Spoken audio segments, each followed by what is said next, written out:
अभी जो आपके जितने दिन बचे हैं मनुष्य जीवन के, ये प्राय प्रश्न बना रहता है, मुझसे पाप हो गए क्या क्षमा कर देंगे भगवान? तो ध्यान से सुनिए, मनुष्य जीवन में अभी जो आपके दिन बचे हैं, यदि उन दिनों का ज्ञान पूर्वक सदुपयोग करें, अर्थात नाम जप करते हुए पूर्व में जो पाप किए पुनः ना होने पावे, तो मैं तुम्हें वचन देता हूं कि तुम्हारे सारे पाप मेरे प्रभु क्षमा कर देंगे। तुम्हें कोई भी पाप का दंड नहीं भोगना पड़ेगा। जितनी श्वासें अब बची हैं, जितना जीवन बचा है, अब ज्ञान पूर्वक व्यतीत कीजिए। कोई पाप कर्म जो पीछे हुए पुनः मत कीजिए और नाम जप कीजिए, सारे पाप आपके प्रभु क्षमा कर देंगे। गीता जी, सर्वधर्मान परित्यज्य मामेकम शरणं ब्रज अहम त्वाम सर्व पापेभ्यो मोक्षयिष्यामि मा शुचा। श्री भगवान के वचन है। जो आंतरिक काम क्रोधादि रोग हैं, इनको नष्ट करने के लिए 5 औषधियां हैं, आवश्यकता होती है। ऐसे ही हमारा विचार खराब हो गया है, दिमाग खराब हो गया है। सत्य वस्तु को भूलकर असत में रमण करना पागलों का कार्य है। वो सत्य मार्ग के पथिकों को पागल समझते हैं और सत्य मार्ग के पथिक उनको समझ रहे हैं कि इतना कीमती जीवन तुम व्यर्थ में नष्ट कर रहे हो। और वो समझ रहे हैं मानव जीवन को एक ऐसे बर्बाद कर रहे हैं, ना कोई भोग भोग रहे हैं, ना कोई धन संचय कर रहे हैं, इनका जीवन ही बर्बाद हो रहा है। वो नहीं समझ पाते। ये 5 हैं जो तुम्हारे आंतरिक भवरोग को नष्ट कर देंगे। पाप जो हो रहा है, उस पाप की प्रवृत्ति का नाश कर देंगे। 5, पहला सत्संग। सत्संग, अगर भगवान की कृपा हुई है तभी सत्संग प्राप्त होता है। प्रथम भगति संतन कर संगा, दूसरी रति मम कथा प्रसंगा। अहो भाग्य रोज सत्संग प्राप्त हो। अहो भाग्य। जिस दिन होता कि आज पूज्य श्री मथुरादास जी कथा करने नहीं आएंगे, उनका स्वास्थ्य खराब है, या आज उनकी निर्जला एकादशी है, उस दिन ऐसा लगता है जैसे वज्रपात हो गया। आज महापुरुषों के चरित्र सुनने को नहीं मिलेगा। जो महापुरुषों से सत्संग प्राप्त, वो फिर और जैसे रबड़ी पाने के बाद गुड़ का सीरा चाटने की इच्छा नहीं होगी। यद्यपि वो भी मीठा होता है, वो भी पवित्र गन्ने के रस से बनता है, पर नहीं, जो रसमलाई पा चुके हैं ना, उनको फिर गुड़ का स्वाद नहीं आएगा। ऐसे ही जो सच्चिदानंद में डूबे हुए महापुरुषों के वचनों को श्रवणेंद्रिय से पान कर लिए ना, फिर वो केवल शाब्दिक प्रवचन में उसका श्रवणेंद्रिय स्वाद नहीं ले पाएगी। उसको चाहिए अनुभवी। अगर भगवत प्राप्त महापुरुष का सत्संग सुन लिया तो इन कानों की इतनी गरु स्थिति हो जाएगी कि वो हल्का शब्द सुन ही नहीं सकते। वो खुद अपने आप उनको लगने बंद कर रहा है। वो कान इतने बड़े व्यसनी हो चुके हैं भगवदानंद के कि बिना भगवदानंद प्राप्त हुए महापुरुष के वचन उससे अच्छे ही नहीं लगेंगे। जब द्रवय दीन दयालु राघव तो साधु संगति पाइए। पहला है आंतरिक रोगों के नाश करने का उपाय सत्संग। जिसे सत्संग मिल गया, बड़ी भारी विजय प्राप्त करने का अवसर मिल गया। रोज सत्संग में असत विकारों के प्रति हे भाव और भगवान की प्राप्ति के लिए उत्साह पैदा होता है, रोज जो सत्संग सुनते हैं। दूसरा, पहला सत्संग, दूसरा स्वाध्याय। जो हमारे आचार्य की वाणी है, जो गुरुदेव ने आदेश किया जिन ग्रंथों का स्वाध्याय करने के लिए, उन्हीं ग्रंथों का स्वाध्याय करना चाहिए। स्वाध्याय का मतलब नहीं कि कुछ भी स्वाध्याय करो, नहीं।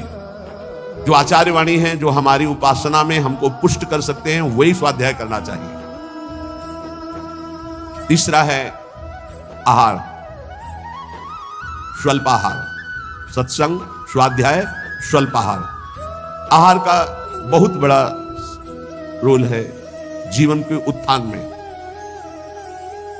भगवान शंकराचार्य जी ने भी साधन पंचक लिखा है, उसके एक एक शब्द का आगे श्लोक तो बहुत बड़े। वेदो नित्यम अधीयताम, संगा सत्सु विधीयताम, महावाक्यार्थस्य विचारिताम, क्षुध व्याधि चिकित्सताम, एकांते सुखमास्यताम। 5 बातें, इन्हीं का विस्तार वर्णन है। वेदो नित्यम अधीयताम, नित्य शास्त्रों का स्वाध्याय होना चाहिए। संगा सत्सु विधीयताम, भगवत प्राप्त महापुरुषों का संग होना चाहिए। महावाक्यार्थस्य विचारिताम, उनके द्वारा जो बोले गए वचन हैं उनको विचार करके चिंतन के द्वारा अपनी स्थिति बनानी चाहिए।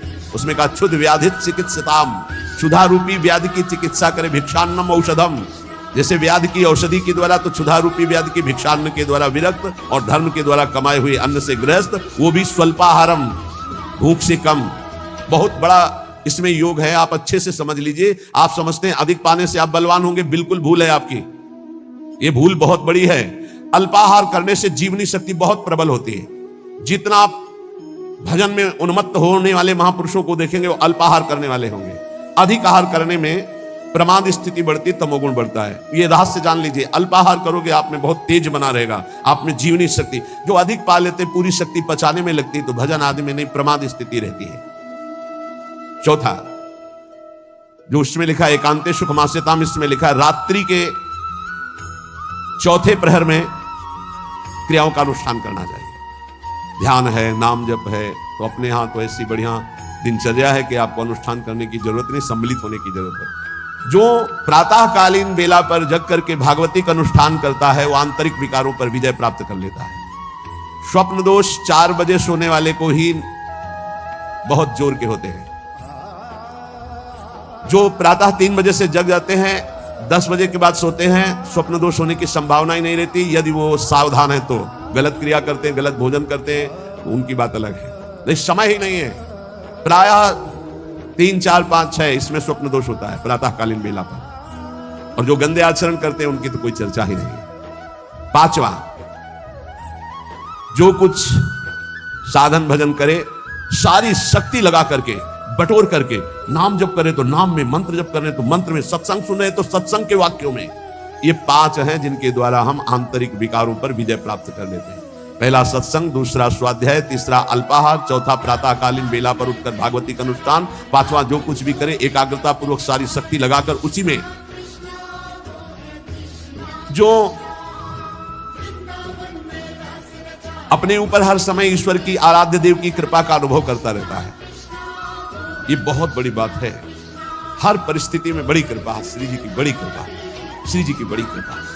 एक हमने संत भगवान को देखा, वो बल्ब ऐसे लगा रहे थे तो चूक हो गई, तो वही किसी कनेक्शन में कहीं छू गए, मारा ऐसा झटका, तो सीढ़ी गिरी, सीढ़ी से सीढ़ियों पे आकर के गिरे, उससे नीचे चबूतरे के नीचे आके गिरे, काफी चोट लग गई थी और कई जगह चोट दिखाई दे रही थी। ये संत हृदय, बड़ी कृपा, निपट गए, बड़े अपराध को छोटे में काट दिया, निपट गए, बड़ी कृपा।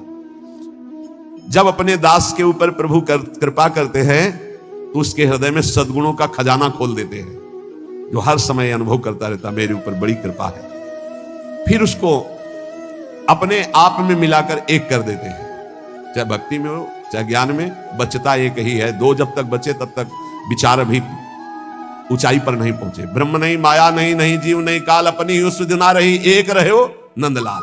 ना काहू सो बोलिबो, ना कोई व्यवहार, अपनी कुंवर किशोरी को जियत निहार निहार। एक तो लालजू प्रिया जो एक हैं, इनको दो न देखा जाए। जो हर समय अपने इष्ट की कृपा का अनुभव करता रहता है, तो इष्ट उसके हृदय में गुणों का खजाना खोल देता है। एक होते हैं जो केवल जीव से नाम जप करते हो, जीव से गुणानुवाद करते हैं, अंतःकरण विषय चिंतन करता रहता है। ध्यान देना, बहुत उत्तम बात वर्णन हो रही। पहली बात कही कि जो जीव हर समय उपासक के कृपा का अनुभव करता रहता, बड़ी कृपा, बड़ी कृपा, दुख में भी सुख में बड़ी कृपा, उसके हृदय में गुणों का खजाना खोल देते हैं और उसको एकता में मिला लेते हैं, अपने में मिला लेते हैं भगवान। उपासक कब एकता को प्राप्त होता है? बोले एक उपासक होता है, बहुत ध्यान से अपने को देखना किस डिग्री में हो आप। एक उपासक होता है जो जीव के द्वारा नाम जप करता है, जीव के द्वारा गुणों का गान करता है, पर हृदय में विषय चिंतन होता है। दूसरा उपासक होता है जो जीव के द्वारा नाम जप करता है, गुणानुवाद करता है, अंतःकरण भी उसी में जुड़ा हुआ होता है, ये विशेष कृपा पात्र होता है। और तीसरा उपासक होता है जो जीव से नाम जप करता है, गुणानुवाद करता है, हृदय से जुड़ा रहता है और स्वयं लीला में डूबा रहता है। जो गाया, जो चिंतन किया, उसी में डूबा है। एक गान कर रहा है लेकिन चिंतन विषय का हो रहा है, एक गान भी कर रहा है, चिंतन भी कर रहा है, एक गान भी कर रहा है, चिंतन भी कर रहा है, डूबा भी उसी में है, सुध ही नहीं। ये है उत्तम अवस्था उपासक की। बहुत जोर की बात है, ऐसा ही होना चाहिए। जो जप कर रहे हैं, जो गान कर रहे हैं, उसी का चिंतन कर रहे हैं, उसी में डूब रहे हैं। पहला जो नाम जप कर रहा है, गुणगान कर रहा है, हृदय से विषय चिंतन कर रहा है, वो उसको इस लोक और परलोक के भोग परास्त कर देते हैं। बहुत सावधान, ऐसा उपासक भ्रष्ट होने में देर नहीं लगेगी। जिसका वाणी से गान हो रहा है और हृदय से भी चिंतन हो रहा है, उसको इस लोक और परलोक के भोग अच्छे नहीं लगते, पर परास्त करने की गुंजाइश है।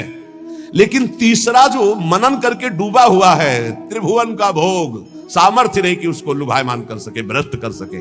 तीसरी बहुत ऊंची स्थिति है जो गृहस्थी में जियो अपना AI प्लेटफॉर्म लॉन्च करेगा। मुकेश अंबानी बोले, गुजरात में 7 लाख करोड़ निवेश करेंगे। जामनगर में देश का सबसे बड़ा आई डेटा सेंटर बनेगा। स्वतंत्र चेतना। नई दिल्ली रिलायंस इंडस्ट्री के चेयरमैन मुकेश अंबानी ने रविवार को वाइब्रेट गुजरात रीजनल कॉन्फ्रेंस में 5 बड़े ऐलान किए हैं। अंबानी ने कहा है कि जल्दी ही जियो का पीपल फास्ट प्लेटफॉर्म लॉन्च होगा, जो गुजरात से शुरू होकर हर नागरिक को अपनी भाषा में आकर्षित देगा। इसके साथ ही रिलायंस आगे 5 साल में गुजरात से 7 करोड़ रुपए का निवेश करेगा। उन्होंने कहा है, जामनगर में भारत का सबसे बड़ा आंकड़ेडी डेटा सेंटर बनेगा। अंबानी ने कालीन एजेंसी और ग्रीन मटेरियल्स में गुजरात को ग्लोबल डिजिटल बनाने की बात कही है।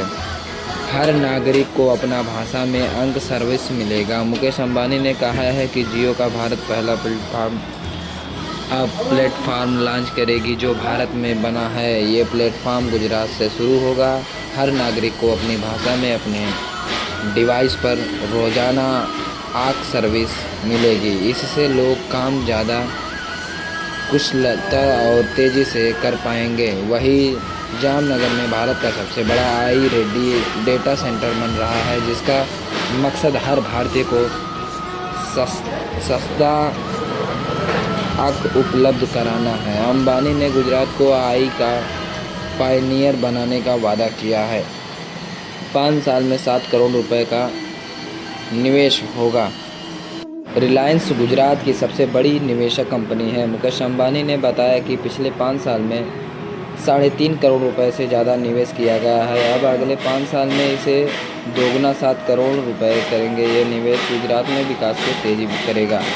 अंबानी ने कहा है कि गुजरात रिलायंस के लिए सिर्फ लोकेशन नहीं बल्कि बड़ी हार्ट और सोल है।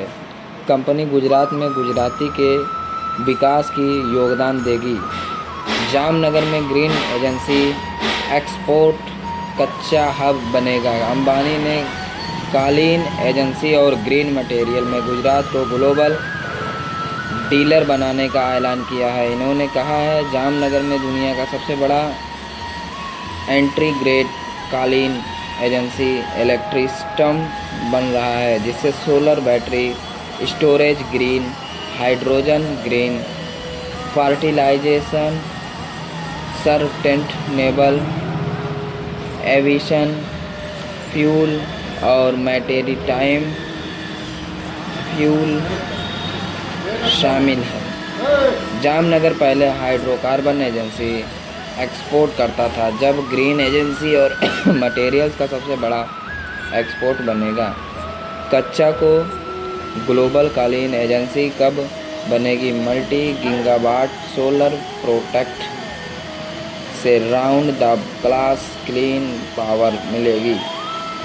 अंबानी ने पीएम मोदी की तारीफ की। भारत ने बताया, आत्मविश्वास पहले कभी नहीं देखा मुझे। अंबानी ने कार्यक्रम में मजबूत पीएम मोदी की तारीफ करते हुए कहा, स्वतंत्र भारत के इतिहास में हमने इतनी उम्मीद, इतना आत्मविश्वास और इतनी जीवटता कभी नहीं देखी जितनी अब देख रहे हैं कि आपके जीवन में अगले 50 साल के भारत का दिशा कर दी गई है। स्वतंत्र चेतना। पटना। राजधानी पटना समेत बिहार के कई जिलों में रविवार को धूप निकलने का बावजूद सर्द हवाओं के कारण ठंड और कनकनी बनी रही है।